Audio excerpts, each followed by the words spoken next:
Shalom.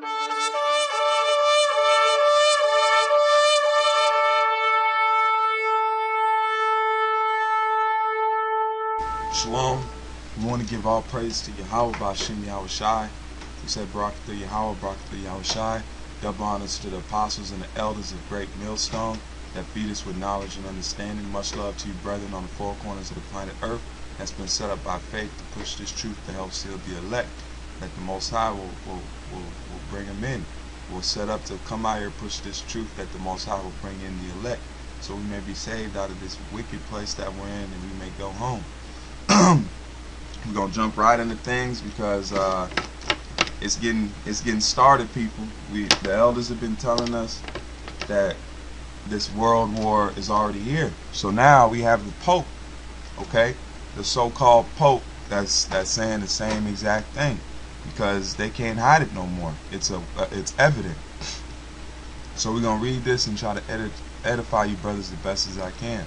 So we're going to jump right into this story. It says, Pope says, worlds may conflicts amount of piecemeal. It says, Pope says, worlds, many conflicts amount to piecemeal World War III. See that? World War III. Okay, so we're going to read it. It says, Reta Peligia, Italy, Waters. Pope Francis says on Saturday, the spat of conflicts around the globe today were effectively a piecemeal Third World War, condemning the arms trade and plotters of terrorism. Salakia for that. Plotters of terrorism, sowing death and destruction. Humanity needs to weep, and this is the time to weep, Francis said in the homily of a mass during a visit to Italy's large war memorial, a large fascist-era monument where more than 100,000 soldiers who died in the World War I are buried. The Pope began his brief visit to North Italy by first praying in a nearby separate cemetery for some 15,000 soldiers from 5 nations of the Austro-Hungarian Empire, which were on the losing side of the Great War that broke out 100 years ago. War is madness, he said in his homily before the Mass. Sloping granite memorial made of 22 steps on the side of a hill, which 3 crosses are at the top. Even today, it says, even today, after the second failure of another world war, perhaps one can speak of a third war, one fought piecemeal with crimes, massacres, destructions, he said. In the past few months, France has made repeated appeals for an end to the conflict in Ukraine, Iraq, Syria, Gaza, and parts of Africa. Alright, so that's showing you that this world war, we're here, we're in it. Okay, because you even have the Pope that's trying to pretty much come out and tell you people that we're in the Third World War. So I'm going to read this. It's the book of Revelations 11 and 14. It says, the second woe is past, and behold, the third woe cometh quickly. When this was written, it's now been fulfilled. The third woe is here, man. The third woe is upon us. So now we got to sit there and get ready for this third war. Alright, so let's jump into this video and to show you that NATO and Russia, they're at each other, man, with these war games that's taking place.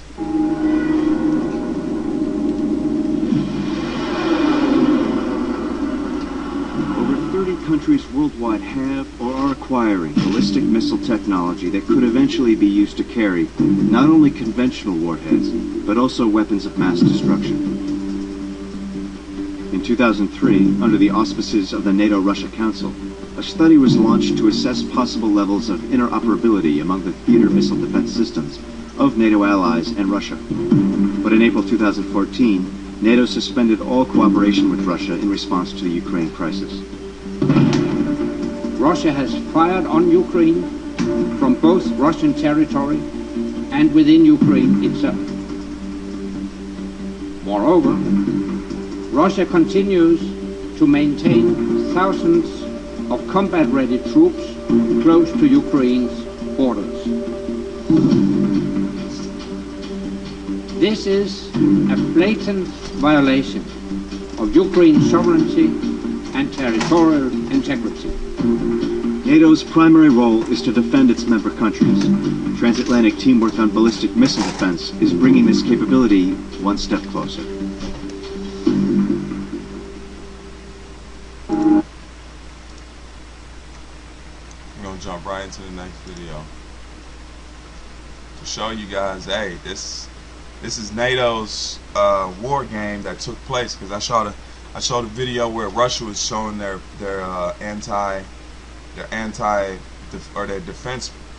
defense missiles. So now this is what NATO is doing over in Europe. To show you guys we're in it, man, and it's almost here. We're almost home. In the lines of threat. The message is we have the ability, we have to protect the territorial integrity of the NATO alliance. And tonight we saw an example, capable air force flying over Latvia, paratroopers jumping, holding the ground with all the other elements. And I think if I were a taxpayer here in this country, I would have said that is good result. When Ukraine crisis escalated, Latvia and also all Baltic countries asked the NATO to increase the NATO presence here in our region. Now we've got to shift, and we've got to shift towards operational preparedness. We've got to be prepared for what's next after Afghanistan. As I said before, we don't know where this next crisis is going to be. So we've got to plan against every contingency. And what this truly gives NATO is it shows tactical interoperability amongst our allies so that we can deploy and accomplish any mission given to us. Interoperability means militarily that we can work together, that we understand each other, that we have the same procedures and the same tactics, and we practice it together. And tonight we have seen soldiers from 10 nations working together, and we saw the results. Salakia, let me read this. This is the book of Daniel 7, and we'll start at verse 7. It says, "After this I saw in the night vision, and behold, a fourth beast, dreadful and terrible, and strong exceedingly." You see that right now. This is showing you the prophecies that I'm reading this to you. This is what the vision Daniel was receiving. It could have been something like this. Okay? He's seeing the strength of NATO, man. That's what you're looking at. NATO is flexing its muscle. They saying we think alike, we do the same movements, we launch together. This is it. Let's read it again. It's the book of Daniel 7 and verse 7. "After this I saw in the night vision, and behold, a fourth beast, dreadful and terrible, strong exceedingly, and it had great iron teeth. It devoured and brake in pieces, and stamped the residue with the feet of it. And it was diverse from all the beasts that were before it, and it had 10 horns. And I considered the horns, and behold, there came up among another little horn, before whom there were 3 of the first horn plucked up on the root, and behold, the horn were little eyes, like the eyes of man, and the mouth speaking great things." And then let's jump to, this is the book of Daniel's.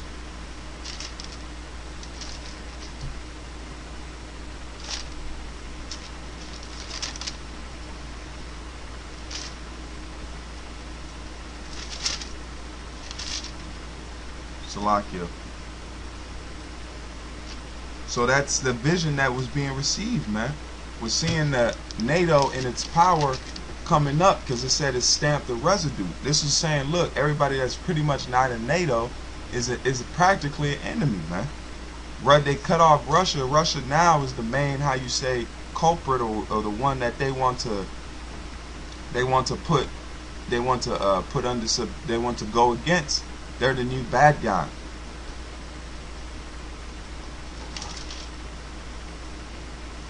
Let's jump back into the video. It was not perfect. Exercise steadfast javelin 2 are absolutely fundamental to the operational readiness of NATO and all the nations forces in it. Attenzione, attenzione! Non andate dietro l'obiettivo! By definition, if you are in an alliance, you need to train as an alliance with all the members of the alliance. Because if you don't do that, you're not going to be interoperable, you're not going to be effective, and you're not going to be able to deliver your mission. It's the book of Daniel 2 and verse 40, and it says, "And the fourth kingdom shall be strong as iron, for as much as iron break in pieces and subdue all things, and as iron breaketh and all breaketh all these, shall it break in pieces and bruise," which I just read back in Daniel 7. And it says, "And whereout thou sawest the feet and the toes, part of potter's clay and part of iron, the kingdom shall be divided, but there shall be in it of the strength of iron, for as much as thou sawest the iron mixed with miry clay." Okay, so that's NATO, partly strong and partly weak, because you have Germany that's strong. You have all these other ones that are supposedly stronger in economy and military. Then you have these weaker countries that aren't strong in how you say finance or military, but they're part of NATO. You see that? So it's showing you that it's partly strong and partly weak. But all these countries that NATO has put into their umbrella is now going to be put together to come against Russia. To everyone who thinks bad things, watch out. Do not attack NATO, because you will be hit afterwards. We will strike you and we will battle you down. So better you do not attack. I think this is our message also. That goes to everyone. And I think the steadfast javelin demonstrates that we have the capability to train and exercise, and also at the same time we can ensure that the alliance is prepared to defend its territory and their people. If paragraph number 5 will be used, it is necessary that all participants from NATO countries already know each other, and it's more easy to start operation where it is necessary. Can you do your laptop? We don't know where we're going to go to next, what operation or what mission or what crisis is going to pop up around the world. We're not going to deploy there alone. We're going to deploy with our allies. So if we're going to deploy together, we've got to train together. And that's why this exercise is given a really complex objective to tackle a very difficult challenge. Is what's going to make us ready for tomorrow, whatever that challenge would be.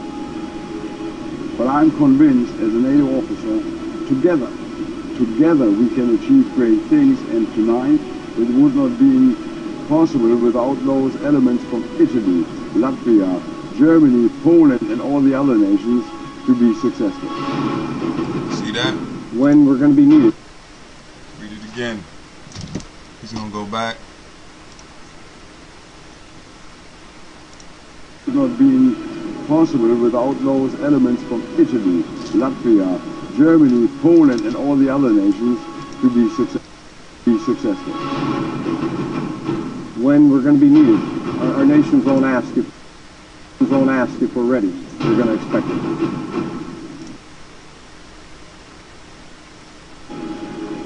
But I'm convinced, as a NATO officer, together we can achieve great things, and tonight it would not be possible without those elements from Italy, Latvia, Germany, Poland, and all the other nations. See? Back in Daniel 2 and verse 40. "And the fourth kingdom shall be strong as iron, for as much as iron break in pieces and subdue all things, and as iron that breaketh all these, shall it break in pieces and bruise. And where thou sawest the feet and the toes, part of potter's clay and part of iron, the kingdom shall be divided, but there shall be in it the strength of the iron.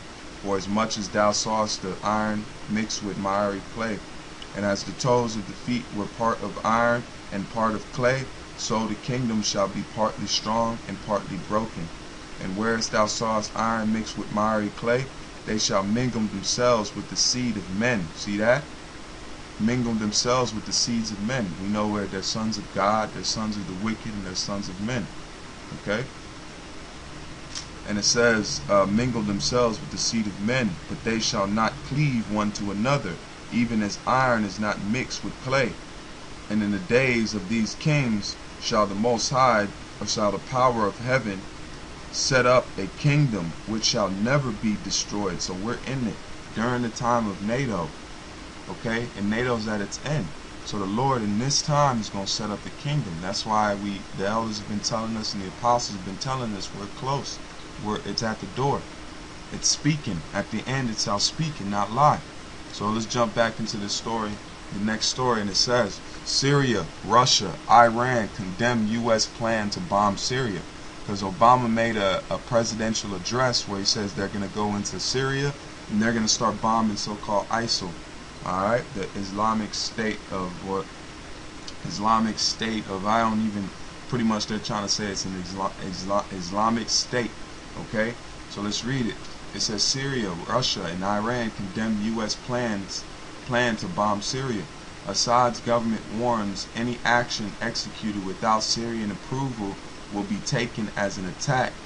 Syria and its allies, Russia and Iran, warned on Thursday that any United States airstrike on Syria's soil to defeat the Islamic State would be illegal. The warning came one day after President Barack Obama announced he will authorize to expand the current attacks on ISIS positions in Iraq to Syria.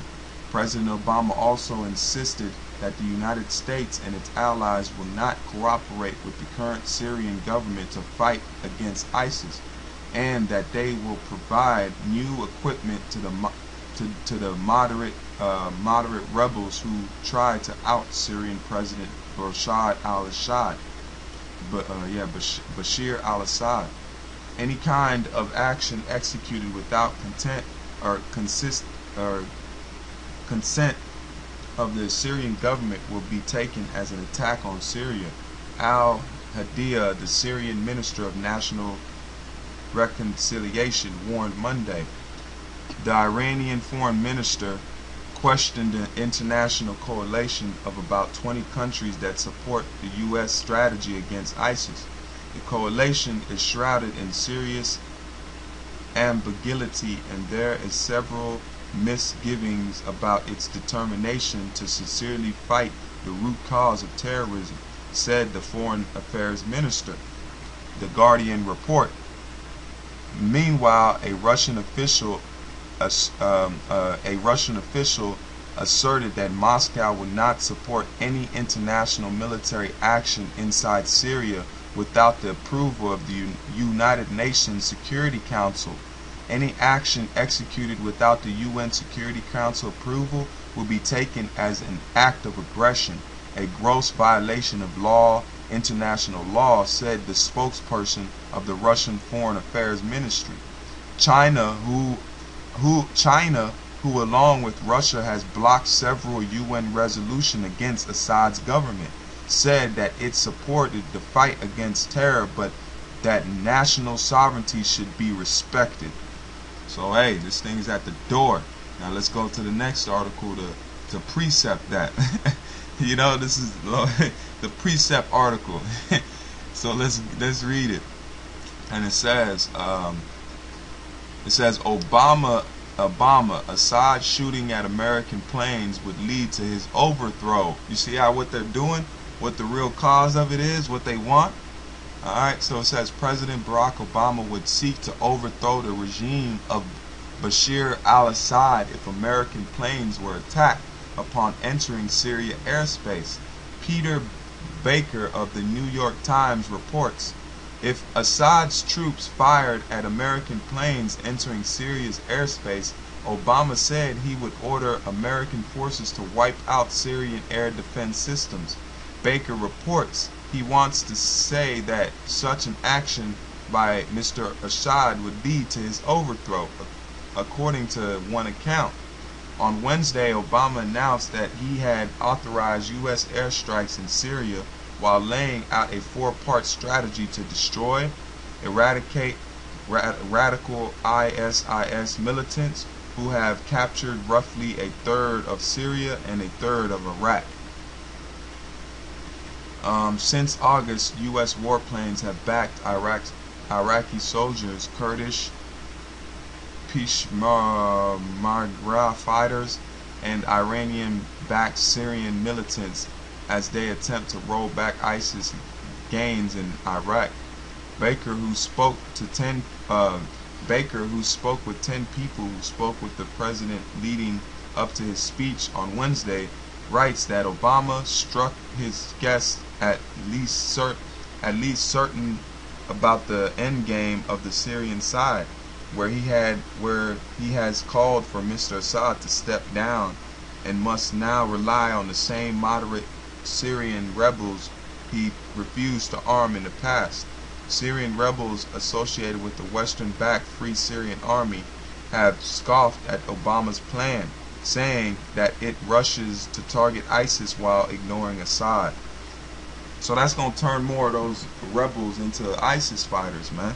It's all a shield game. They couldn't get in there with the chemical attacks, so they had to turn around and go in there with the so-called ISIS thing. That's why the news is concentrating on it. It's all a part of Satan's devices, man. Esau's on his way out. And then there's a story that came out that the leaders of ISIS go back to these so-called Jews, man. These are Israelis. That these guys are agent provocateurs, man. Okay? So with that, I'm going to give all praise to Yahweh Bashim Yahweh Shai, double honors to the elders and the apostles of Great Millstone. Much love to you sincere brethren on the four corners of the planet Earth that's praying, watching, and hoping that we go home soon, man. Because the Most High is working for us, and He's coming to grab us, and He's sending His Son back to take us home, man. And it's a beautiful time we're living in. So that, I'm going to say all praise to Yahweh Bashim Yahweh Shai and keep faith.